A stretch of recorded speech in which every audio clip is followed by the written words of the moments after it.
여러분, 5년짜리 공립병원 위탁 계약이요. 불과 한 달 좀 넘어서 그냥 산산조각이 나버렸습니다. 아니, 어떻게 이런 일이 있을 수 있을까요? 오늘 이 사건 제가 속속들이 한번 파헤쳐보겠습니다. 네, 이게 믿기시나요? 딱 42일입니다. 5년이면 1825일인데 이 약속이 고작 6주 만에 그냥 물거품이 돼버린 거죠. 도대체 이 짧은 시간 동안에 무슨 일이 있었던 걸까요? 자, 이번 분쟁의 두 주인공을 소개합니다. 한쪽은 공공자산인 군립병원 운영을 맡긴 지자체, 바로 거창군이고요. 다른 한쪽은 그 운영을 책임졌던 민간 의료재단, 창녕서울의료재단입니다.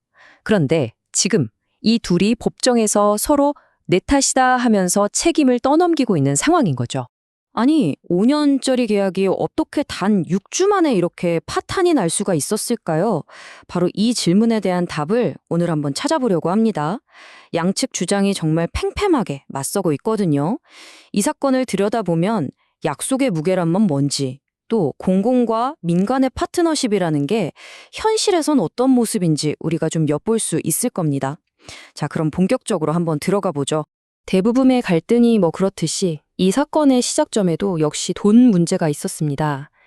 바로 병원 운영비를 누가 또 어떻게 지원할 거냐, 이걸 둘러싼 이견이었던 거죠. 자, 먼저 재단 측 주장부터 들어볼게요. 계약하기 전에 군 보건소장이 초기 예산 2억에 추경으로 1억 더해서 총 3억 원 운영비를 지원해 주겠다, 이렇게 구두로 약속을 했다는 겁니다. 그러니까 이 약속을 철석같이 믿고 계약서에 도장을 찍었다는 거죠. 하지만 거창군의 입장은 아주 단호합니다. 계약서에 떡하니 명시된 독립채산제 원칙에 따라서 모든 운영 책임은 재단에 있다, 이렇게 딱 잘라 반박하고 있습니다. 군이 가장 핵심 근거로 내세우는 거 바로 이 독립채산제라는 건데요. 이게 뭐냐면 아주 간단히 말해서 각자 도생입니다. 병원 운영에서 돈 벌면 재단이 가져가는 대신에 손실, 그러니까 적자가 나도 그건 온전히 재단이 다 감당해야 한다는 원칙인 거죠. 계약서에 바로 이 조항이 군의 가장 강력한 방패막이자 무기인 셈입니다. 재단 측의 입장은 이 한마디에 아주 명확하게 드러났죠. 이 말을 믿고 사업에 뛰어들었다는 거. 그러니까 담당 공무원의 이런 구체적인 지원 약속이 아니었다면 애초에 이 계약은 시작도 안 했을 거다, 이런 주장입니다. 자, 여기에 대한 군의 반박은 아주 철저하게 법에 근거하고 있습니다. 첫째, 그 어떤 구두 약속이 오갔다 하더라도 최종적으로 사인한 계약서의 글자가 무조건 우선한다는 원칙. 그리고 둘째, 설령 보건소장이 그런 말을 했다고 쳐도 지방의회 승인도 없이 공무원이 한 예산 약속은 법적으로 아무런 효력이 없다는 겁니다. 아주 논리적이죠. 돈 문제만큼이나 갈등의 골이 깊었던 또 다른 축이 있습니다. 바로 병원의 시설과 자산을 넘겨주는 인수인계 과정인데요. 여기서도 양측의 기억은 완전히 180도 다릅니다. 군의 입장은 아주 간단 명료해요. 계약서에 따라서 병원 운영에 필요한 공유재산 목록, 이거 줬으니까 우리 할 일 다 했다, 이겁니다. 하지만 재단 측의 반응은 그야말로 폭발적이었습니다. 이 표현 좀 보세요. 초등학생도 웃을 기만 행위. 군이 건넨 자산 목록이 무려 17년 전, 그러니까 병원이 처음 문 열 때 것이라면서 이건 정상적인 인수인계가 아니라 거의 사기극에 가깝다, 이렇게 목소리를 높인 거죠. 재단이 제기한 문제들을 보면 굉장히 구체적입니다. 우선 가치 자산을 확인하는 실사 절차, 이런 건 아예 없었다고 하고요. 또 목록에는 있는데 실제로는 없거나 아니면 다 망가져서 쓸 수 없는 장비가 부지기수였다는 거죠.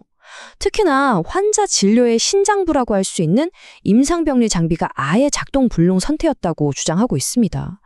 심각하죠. 군의 반격도 만만치 않습니다. 아니, 그렇게 인수인계가 엉망이었다면 대체 어떻게 42일 동안 병원을 운영했냐? 바로 이겁니다.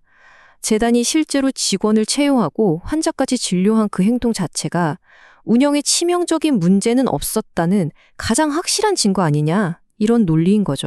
결국 고물대로 고문 갈등은 파국으로 치닫게 됩니다. 그렇다면 이 위태로운 계약의 마지막 마침표를 찍은 건 과연 누구였을까요? 그 마지막 며칠간의 기록을 시간 순서대로 한번 따라가 보겠습니다. 타임라인을 보시면 상황이 얼마나 급박하게 돌아갔는지 한눈에 들어옵니다. 재단이 먼저 해지하겠다 카드를 꺼내들자 군은 처음엔 규정 위반이다라면서 막아섰어요.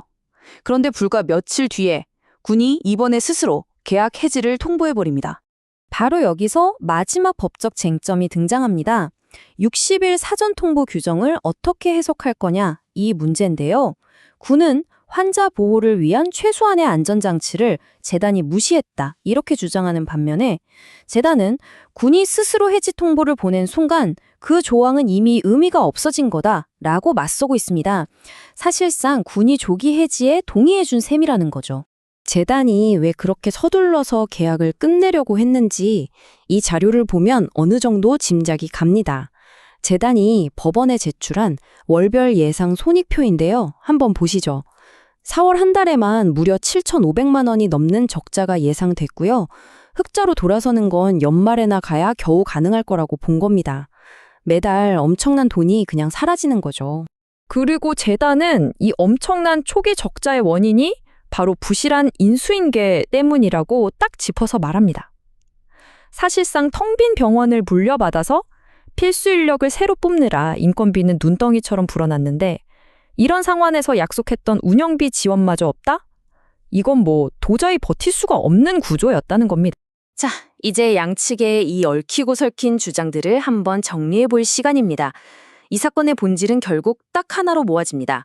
이 계약 파턴의 책임 과연 누구에게 있는가?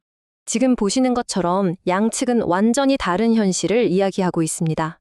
군의 시각에서 보면 재단이 사업성을 잘못 판단해 놓고 재정적 어려움에 부딪히니까 무책임하게 계약을 깨버린 거고요. 반대로 재단의 시각에서 보면 군이 애초에 사업을 할 수 없는 판을 깔아줬기 때문에 이 실패는 이미 예견된 수순이었다, 이겁니다. 거창군이 보는 사건의 본질, 한 문장으로 요약하면 이렇습니다. 재단이 스스로의 경영 능력 부족은 인정하지 않고 계약 위반의 책임을 우리한테 떠넘기려고 거짓말을 하고 있다. 바로 이겁니다. 반면에 창녕서울의료재단의 마지막 항변은 이렇습니다. 애초에 인수인계라는 계약의 가장 핵심적인 의무를 군이 이행하지 않았기 때문에 이 계약은 시작부터 무효였다, 이겁니다. 그러니까 그 42일 동안의 운영은 계약을 이행한 게 아니라 그냥 주인을 대신해서 잠시 가게를 봐준 거나 마찬가지다, 이런 주장인 거죠. 결국 이 42일간의 짧은 동행은 우리 사회에 더 큰 질문을 던집니다. 공공의 필요와 민간의 효율성을 결합한 이런 파트너십이 실패로 돌아갔을 때 그 위험 부담은 궁극적으로 누가 져야 할까요? 자산을 소유한 우리 모두, 즉 납세자일까요? 아니면 전문성을 믿고 사업에 뛰어든 민간 운영자일까요? 이 질문에 대한 답은 아마 이 영상을 보시는 여러분 각자의 생각에 달려 있을 겁니다.